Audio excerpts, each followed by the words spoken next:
BC, SC, ST, minority ఈ సామాజిక వర్గాలే తనకి పట్టుగొమ్మలని భావిస్తున్నాడు జగన్మోహన్ రెడ్డి. దాన్ని కాదు బీసీలకు అన్యాయం చేస్తున్నాడు, ఎస్సీలకు అన్యాయం చేస్తున్నాడు, ఎస్టీలకు అన్యాయం చేస్తున్నాడు అంటూ ప్రచారం చేయడానికి తెలుగుదేశం అనుకూల మీడియా ప్రయత్నిస్తూ ఉంటుంది. సీట్లు మార్చేవాడు. ఇప్పుడు క్రిందసారి ఉన్నటువంటి ఎమ్మెల్యేని తీసేసి పూతలపట్టు దగ్గర బాబుకి ఇచ్చారు. ఇప్పుడు ఆ బాబు వచ్చి ఎస్సీలకు అన్యాయం జరిగిపోయింది. ఇంతకుముందు ఎస్సీనే కదా, అప్పుడు ఆయన తీసేస్తే అప్పుడు ఎస్సీకి అన్యాయం జరిగినట్ట. నెంబర్ 1. రెండోది వచ్చేటప్పటికి ఎవరికైనా దమ్ముంటే చేయాల్సిన పని ఏంటి, జనరల్ సెట్లలో బీసీ, ఎస్సీ, ఎస్టీలకు ఇవ్వడం.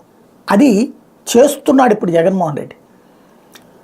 ఓసీ సెట్లలో అంటే ఈ 38 ఎట్లోనే ఓసీ సెట్లో 7 7 తీసేసి ఓసీలని 4 బీసీలకు ఇచ్చాడు, 3 మైనార్టీలకు ఇచ్చాడు. అది ఒక ఎత్తు. పోనీ తన కులగొల ఉంది అనుకోవడానికి సామాజిక వర్గ పరంగా చూస్తే ప్రకటించిన 38 స్థానాల్లో మంగళగిరి, కదిరి, ఎమ్మిగనూరు ఈ 3 నియోజకవర్గాల్లో కూడా 3 రెడ్ల ఎమ్మెల్యేలకే టిక్కెట్లు ఇవ్వకుండా సామాజిక న్యాయం పేరుతో బీసీలకు ఇచ్చారు. మరి ఇంకా కుల వివక్ష జరుగుతుంది, లేకపోతే కులానికి అన్యాయం చేస్తున్నాడు అని రాసేవాళ్ళు దాన్ని హడావిడి. ఎందుకంటే ఇందులో తప్పైతే తప్పంటలో తప్పేం లేదు, కానీ తప్పుని కావాలని చూపించేటటువంటి ప్రయత్నం దగ్గరే ఇక్కడ వివాదం నడుస్తుంది.